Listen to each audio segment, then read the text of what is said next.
আজকের আমরা এই ভিডিওতে যে টপিকটার উপর আলোচনা করতে চলেছি সেটি হচ্ছে একটা এমন বিষয় যেখানে আজ্ঞাচক্র সম্বন্ধে আমরা কিছু কথা জানার চেষ্টা করব। অর্থাৎ নামধ্যানের ক্ষেত্রে আমরা হয়তো অনেকেই শুনেছি কিংবা হয়তো করেও থাকতে পারি, আর এমনকি জিনিসটা হচ্ছিল করারই, শুধু শুনে রেখে দেওয়ার তো জিনিস না। তাই এই যে করার ক্ষেত্রে আমরা যেন চেষ্টা করি শ্রী শ্রী ঠাকুরের যে বলা কিছু কিছু কথা আছে সেগুলিও যেন আমাদের মাথায় থাকে। ঠিক তারই ভিতরে আজকে আমরা যেটা জানবো তা হচ্ছিল এই আজ্ঞাচক্র সম্বন্ধে। অর্থাৎ আজ্ঞাচক্রে নাম করা কিংবা নাম ধ্যানের যে একটা বলতে পারেন পদ্ধতি, আজ্ঞাচক্রের ভিতর দিয়ে যে কেমনভাবে করা যেতে পারে, আজকে আমরা সেই বিষয় নিয়ে কিছু কথা জানার চেষ্টা করব। তো যাই হোক, আজকের এই আলোচনাটি এবারে আমি শুরু করার আগে আপনাদের কাছে শুধু একটি কথাই অনুরোধ করছি, ভিডিওটিতে আপনারা সম্পূর্ণভাবে যুক্ত থাকার চেষ্টা করবেন। আশা করি দিলে আজকের এই যেই টপিকটি আপনারা দিলে নিঃসন্দেহেই বুঝতে পারবেন। আজ্ঞাচক্র হচ্ছে হলো এমন একটা নাম, একটা শব্দ যেটা শুনলে দেখুন একটু ভাব হয় না যে একটা এমন কিছু শব্দ বা এমন কিছু একটা জিনিস যেটা আধ্যাত্মিক জগতের সাথে ওতপ্রোতভাবে জড়িত। খুবই শব্দটা শুনে ভাবটা জাগে, তাছাড়া আর কিছুই না, তাই না? এবারে কথা হচ্ছিল এই আজ্ঞাচক্রকে আরো অনেক রকম নামে জানা যেতে পারে। একটা কথা হয়তো আমরা অনেকেই শুনে থাকতে পারি, তা হচ্ছিল তৃতীয় চোখ, থার্ড আই যেটাকে বলা হয়ে থাকে। এবারে এই থার্ড আই নিয়ে যদি আমরা অনেক কথা জানতে যাই তাহলে আসতেই পারে। তারই ভিতরে একটা জায়গায় দেখবেন এই যে তৃতীয় চোখের কথা যখন বলা হয়, তৃতীয় চক্ষু কিংবা থার্ড আই এর যখন প্রসঙ্গ যখন আসে, সেক্ষেত্রে কিন্তু আজ্ঞাচক্রের কথা আসে। কেন এসে থাকে? তার কারণ আজ্ঞাচক্রটা যা বা যেখানে আছে, থার্ড আইটা কিন্তু তার বাইরের কোনো গল্প না।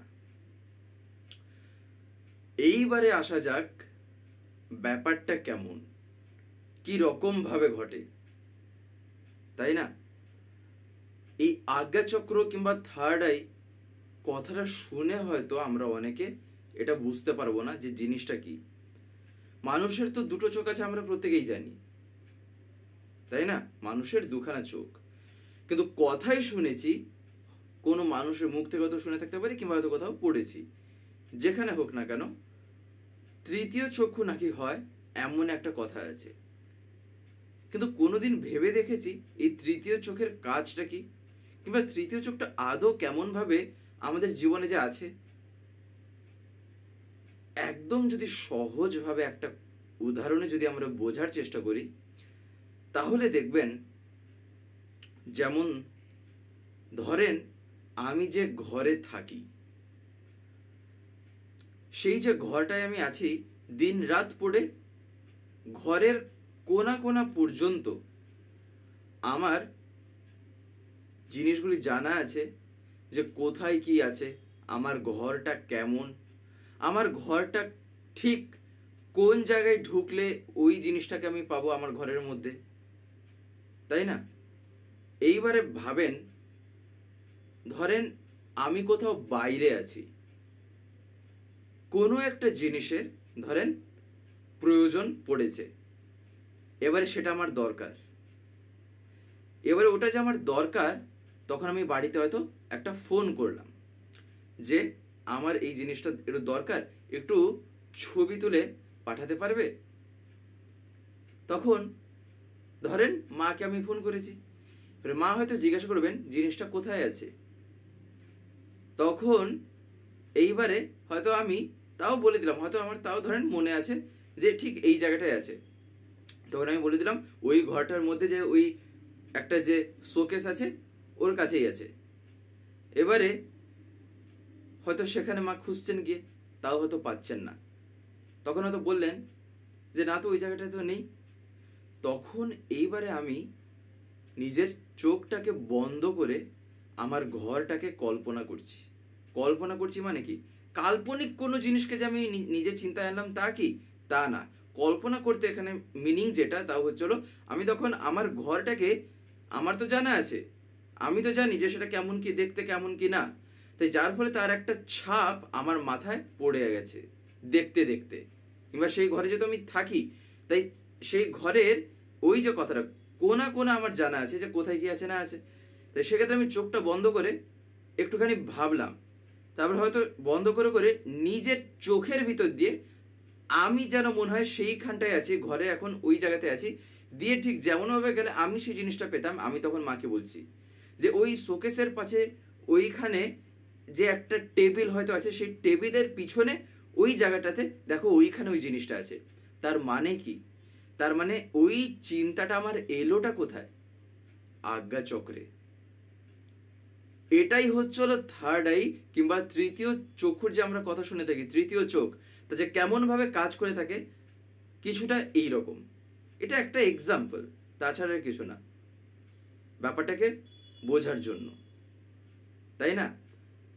ঠিক এই জিনিসটাই এবারে খাটাতে হয় নাম ধ্যান করার ক্ষেত্রে। অর্থাৎ এই আজ্ঞা চক্র, এই আজ্ঞা চক্রে বাস্তবে কোন জিনিসটা এসে থাকে, এই আজ্ঞা চক্রে আমরা করিটা কি?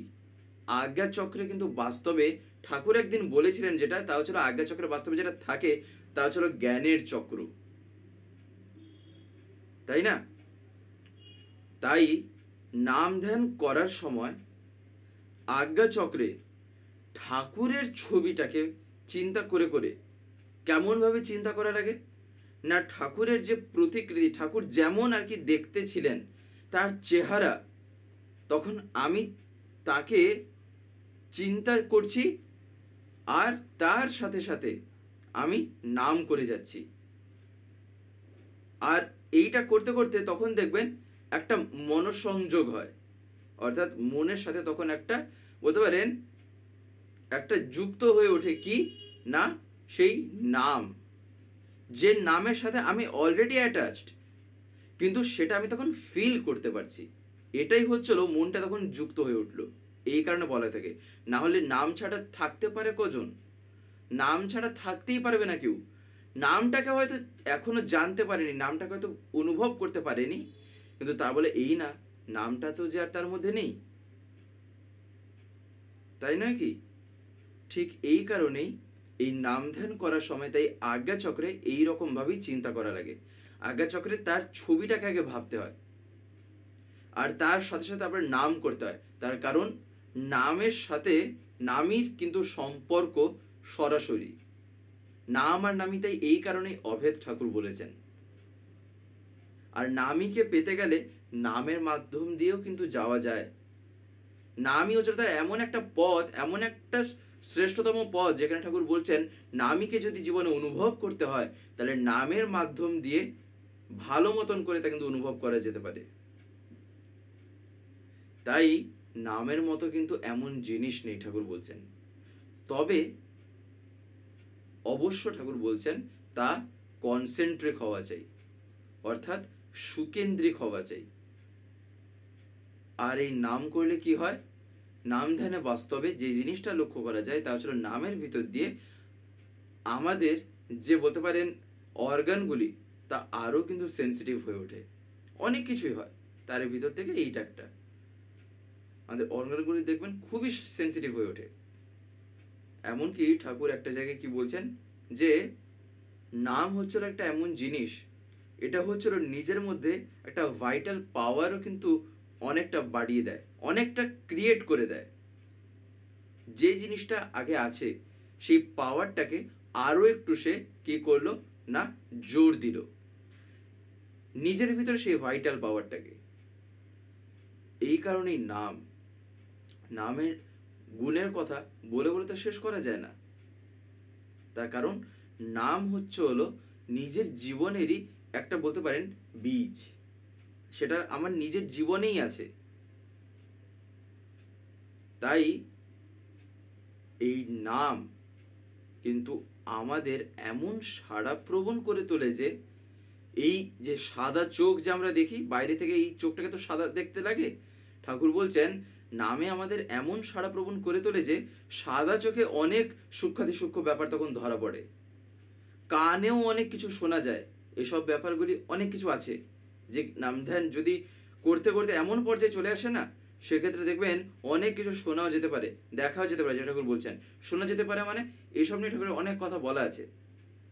যেমন ঠাকুর বলেছেন যে বাঁ দিকের শব্দ ডান দিকের শব্দ এগুলি কি, কিংবা বাঁ দিক ডান দিক নাম ধ্যানের ক্ষেত্রে কেমন কি প্রভাব দেয়, সেই শব্দগুলি আর কি। তাই সেগুলোও জানা দরকার।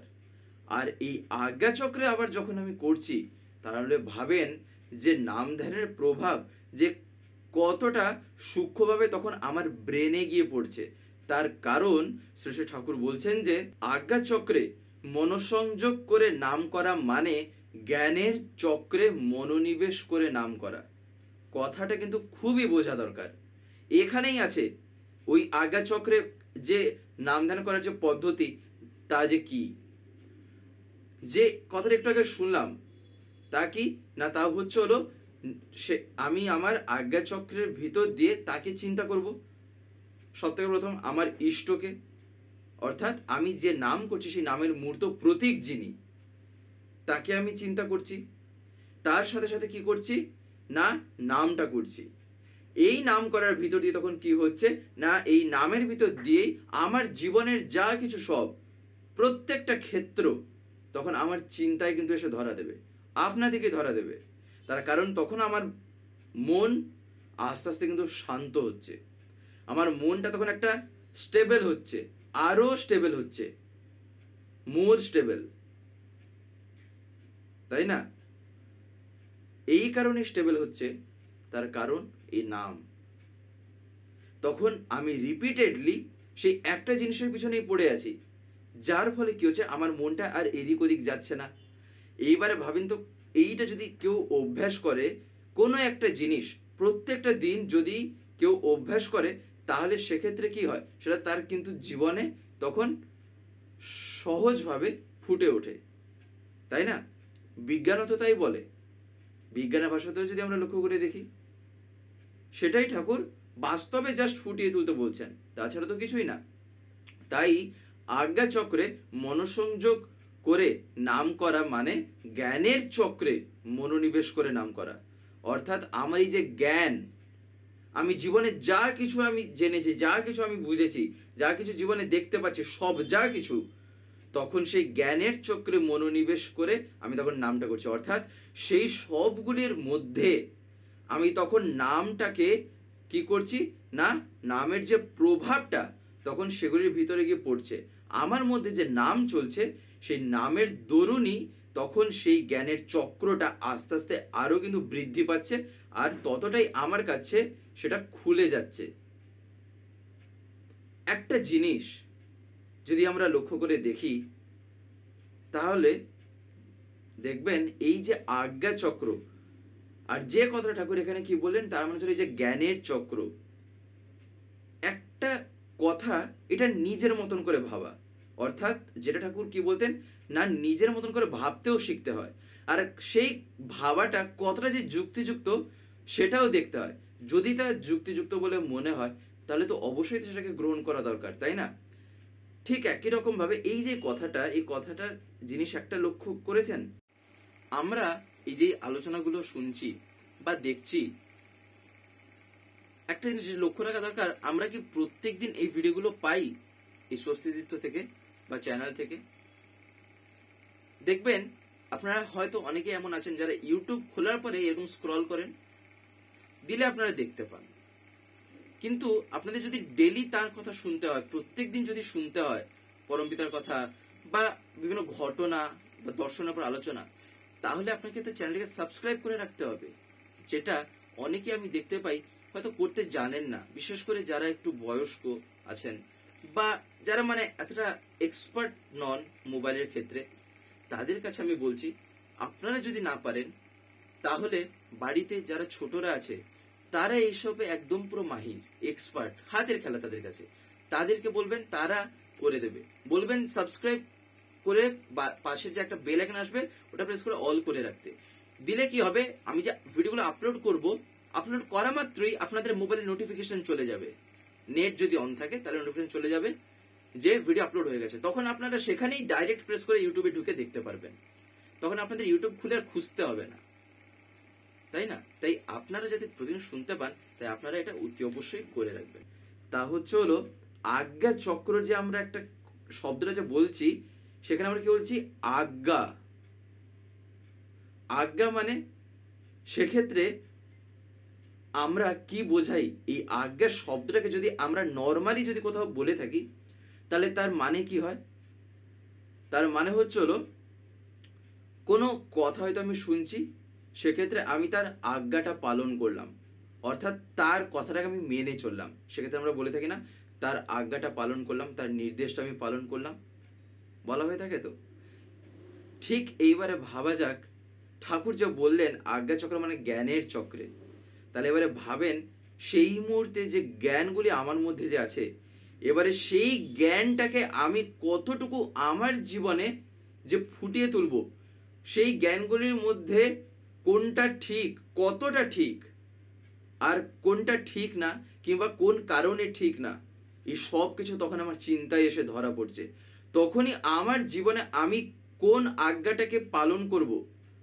দেখবেন এমন কিছু কিছু জিনিস থাকে যেগুলি বৃত্তি প্রবৃত্তির বসে পড়ে কিন্তু আসে, সেগুলির তখন বসে অনেক কিছু এমন এসে ধরা দেয় যেগুলি হয়তো ইষ্টের কথার সাথে, কিংবা ইষ্টের কথা মানেই তো সতের কথা, সেগুলির সাথে তখন ধরা দেয় না, সেগুলির সাথে তখন ম্যাচ হয়ে ওঠে না, খাপ খায় না। সেক্ষেত্রে তখন মনে জাগবে, তাহলে এই আজ্ঞাটা, আজ্ঞা মানে সেই আবার সেই কথা, সেই কথাটাকে কি তাহলে পালন করা দরকার, কিংবা সেই কথাটাকে যদি আমি মানি, তাহলে তা আমার জীবন বৃদ্ধিতে কতটুকু সহায়তা করতে পারে। তাহলে এবারে ভাবেন তো, আজ্ঞা চক্র মানে কিছুটা এমন একটা ভাব বোঝাচ্ছে না, যেখানে আমি কি করব কি না করব সেটা আমি নাম করার সময় আমি আমার নামীকে চিন্তায় এনে যে আমি ব্যাপারটাকে অনুভব করার চেষ্টা করছি, যে আমার জীবনের সেই কথাগুলিকে, সেই আজ্ঞাগুলিকে, যেগুলি আমি জানতে পেরেছি, যেগুলি আমি করতে পেরেছি, সেগুলি কতটা ঠিক। তাই সেক্ষেত্রে আমার মাপকাঠি, আমার দাঁড়া তখন কে? আমি কাকে কেন্দ্র করে বুঝবো যে এটা আমার কতটুকু ঠিক হলো, কতটুকু বেঠিক হলো, কিংবা সেই কথাটা কতটা ইষ্টকেন্দ্রিক, তা বুঝবো কি করে যদি আমার জীবনে সেই দাঁড়াই যদি না থাকেন? এই কারণেই নামধারণের ক্ষেত্রে নামের প্রয়োজন বিশাল, প্রচন্ডভাবে পড়ে। মেডিটেশন একটা তাই এমন জিনিস। তাই ঠাকুর বলছেন যে আজ্ঞা চক্রে মনসংযোগ করে নাম করা মানে জ্ঞানের চক্রে মনোনিবেশ করে নাম করা। এই কারণেই অনেক কারণ হতে থাকতে পারে, এটা ছিল ওয়ান অফ দ্য রিজন, এটা ছিল একটা ওয়ান অফ দ্য রিজন। আরো অনেক কারণ হতে থাকতে পারে, অনেক রকম ভাবে এই একটা বিষয়কে কিন্তু আলোচনা করা যেতে পারে, এটা তার একটা দিক মাত্র।